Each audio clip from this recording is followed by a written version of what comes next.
Olá, o meu nome é João Antônio, eu sou advogado e também tenho formação contábil e estou na cidade de Curitiba, no Paraná. Hoje eu vou fazer um vídeo assim de uma expressão muito grande.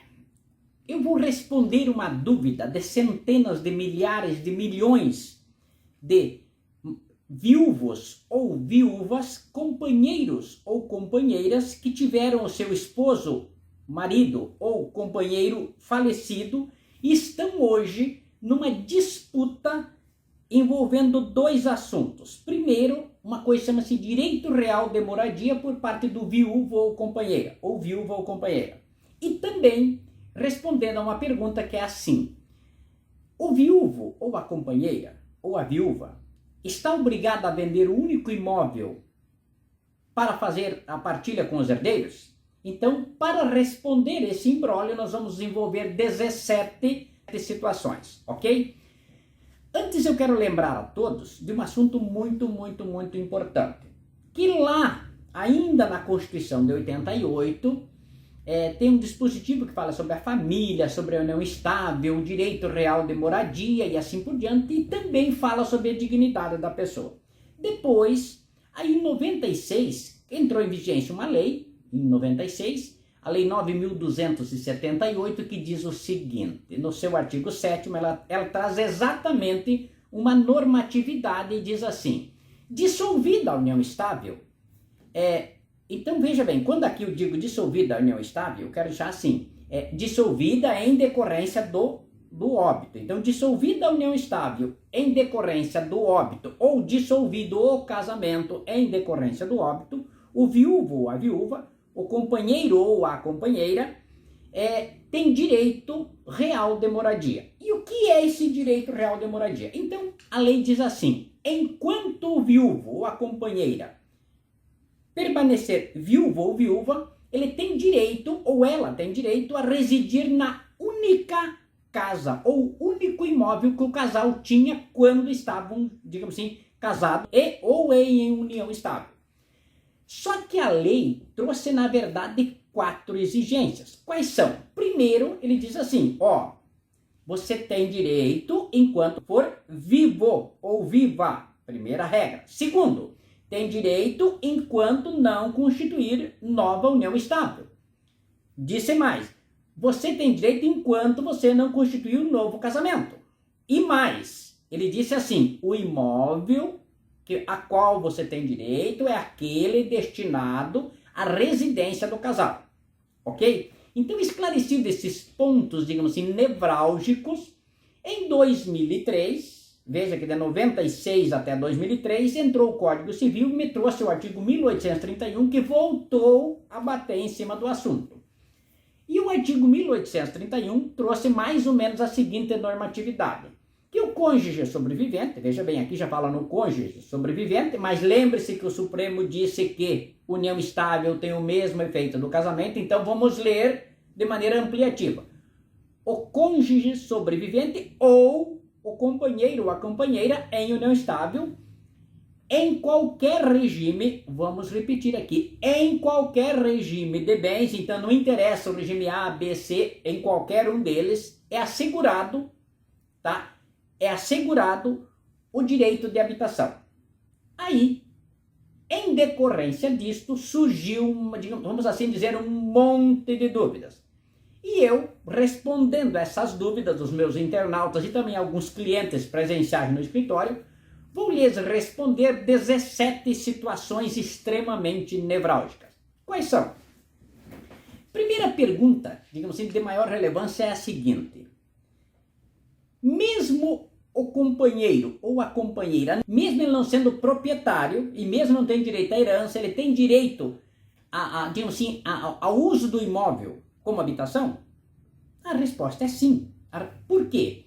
Porque, veja bem, lá atrás a lei não fez a exigência de ser ou não proprietário, diz assim, do casal. Então pode ser ou do marido ou da mulher. Então, primeira dúvida. Segunda, veja bem, qual é o objetivo desta lei? Na verdade, o que a lei quis, o que a lei pensa, o que a lei deseja, é assegurar um local digno, ou vamos assim dizer, dar continuidade a um local digno para o viúvo ou para a viúva, para o companheiro ou a companheira, digamos assim, de continuar no mínimo dentro daquele padrão que eles tinham quando estavam casados ou quando estavam em união estável, ok? Terceiro assunto, o direito em relação à pessoa casada vale também para aquele que estiver em união estável? A resposta é sim. Lembra que eu falei lá atrás? A lei fala de casamento, mas só que o Supremo diz que casamento e união estável estão ali em termos de direitos e obrigações.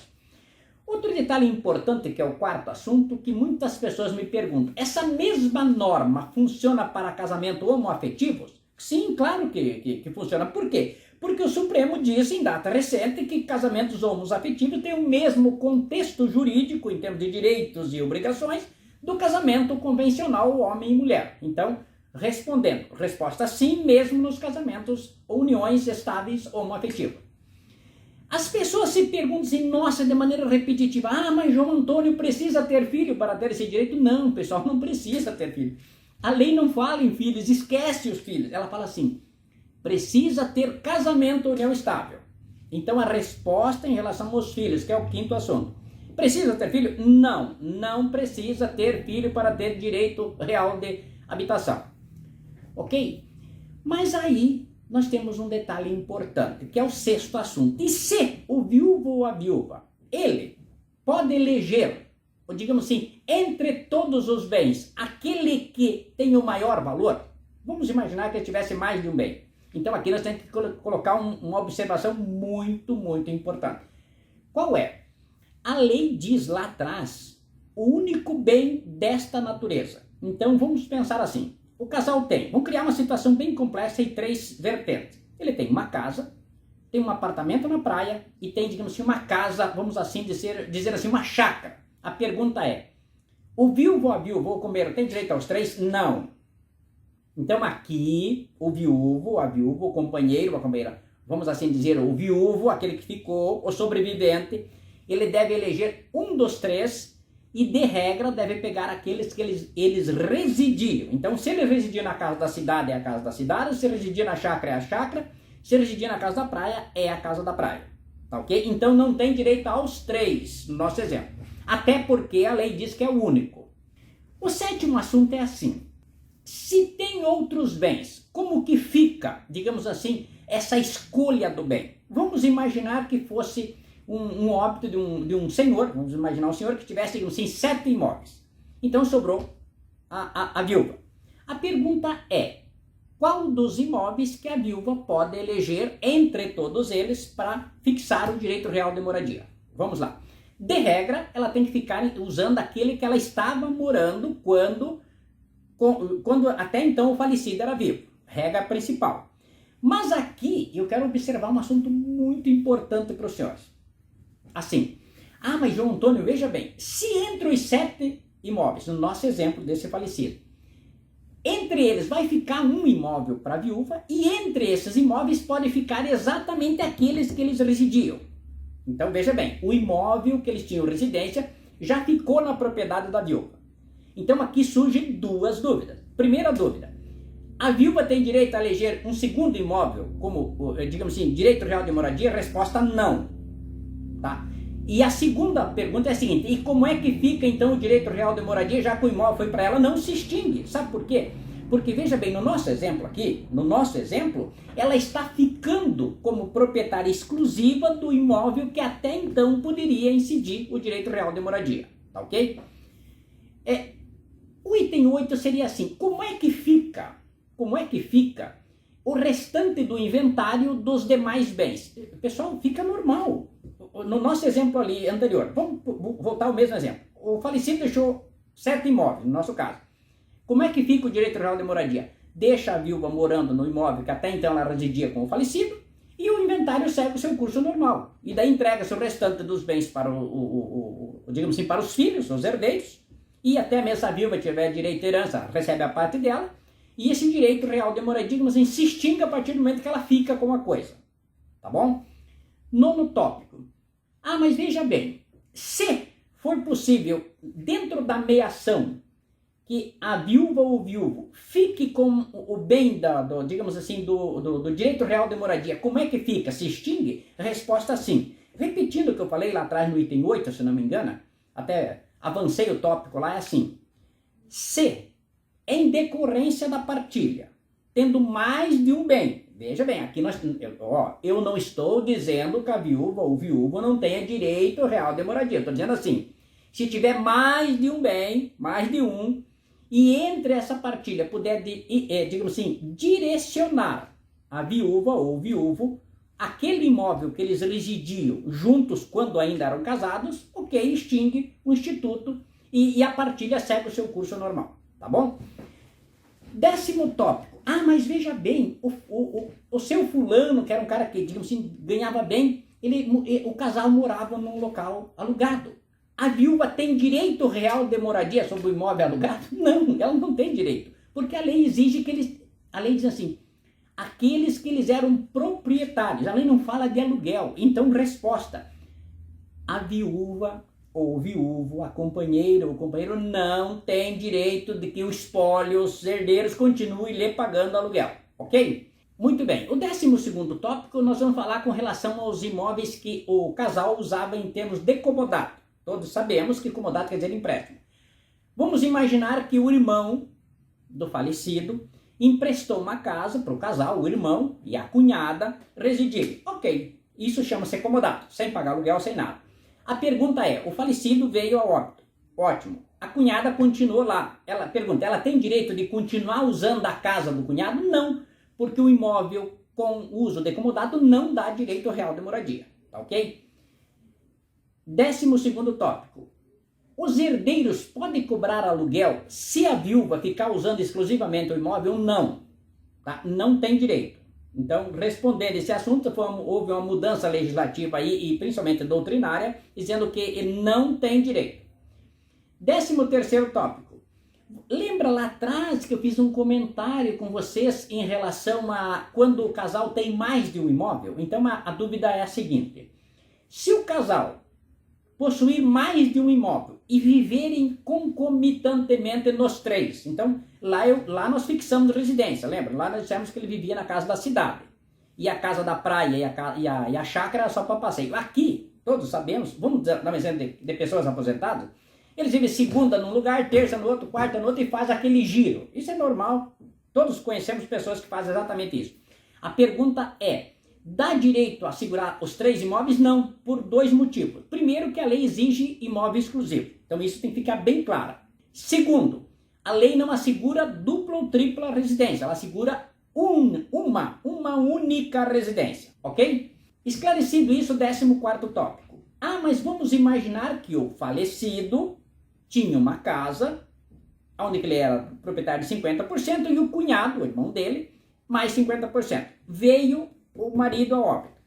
A pergunta é, a viúva tem direito a continuar no imóvel? Não. Por quê? Porque, veja bem, a lei diz assim, a viúva tem direito a morar no imóvel exclusivo deles. Aqui não é exclusivo deles, aqui tem uma coisa que chama-se copropriedade. Então, porque no nosso exemplo, o cunhado tem direito à metade do imóvel. Então, nesse caso, o imóvel deve ser vendido e dividido segundo a regra da lei. Tá bom? 15º tópico. É normal que a gente veja, inclusive isso é uma coisa assim nevrálgica dentro do direito sucessório, assim, a pessoa, digamos assim, vamos criar uma situação seguinte, o homem ficou viúvo, pegou o patrimônio e doou aos filhos, ótimo. Em seguida, arrumou uma companheira. A pergunta é, o imóvel que foi doado pelo falecido em vida, antes de constituir a união estável, criar um novo casamento, instituir um novo casamento, esse imóvel dá direito digamos assim, a nova viúva, que é a esposa ou companheira, a continuar usando ele? Não. Por quê? Porque o imóvel havia sido doado aos filhos antes da constituição, digamos assim, do novo casamento ou da documentação da união estável. Tá bom? Uma situação bem especial que acontece todo santo dia e viram, ó. Qual é? Todos sabem que muitos homens, muitas mulheres, nos finais das suas vidas, ou já com certa idade avançada, eles acabam doando os bens aos filhos e se reservam o usufruto. Vamos dar um exemplo. Papai doou a única casa aos filhos e se reservou o usufruto. Vamos imaginar que papai viu, ok? Ok, então ele já fez a doação, porém reservou o usufruto. E continuou ali. E fez um casamento. Então constituiu um casamento. Ou arrumou uma companheira e passou a viver em união estável. Viveram lá, vamos dar um exemplo, 5 anos. Aí, agora vem a data fatídica. Papai veio a falecer. A pergunta é, só que ele faleceu e ele tinha direito à união estável sobre o bem, lembra?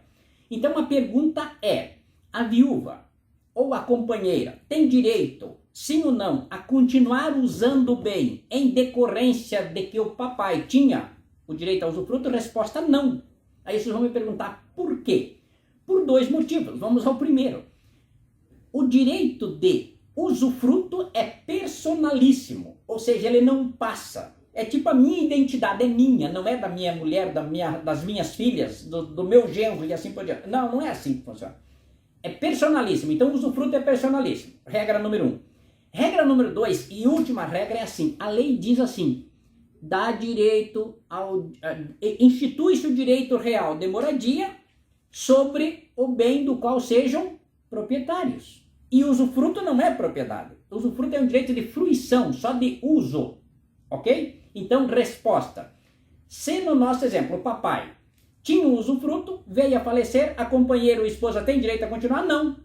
Na morte, extingue-se o usufruto, a propriedade vai para os herdeiros, que até então seriam os filhos, no nosso exemplo, e ela, a companheira ou o companheiro tem direito, tem obrigação de desocupar o imóvel. Muito bem. Nessa conclusão, eu tenho certeza que a 17ª pergunta era a mais aguardada. Tá, João Antônio?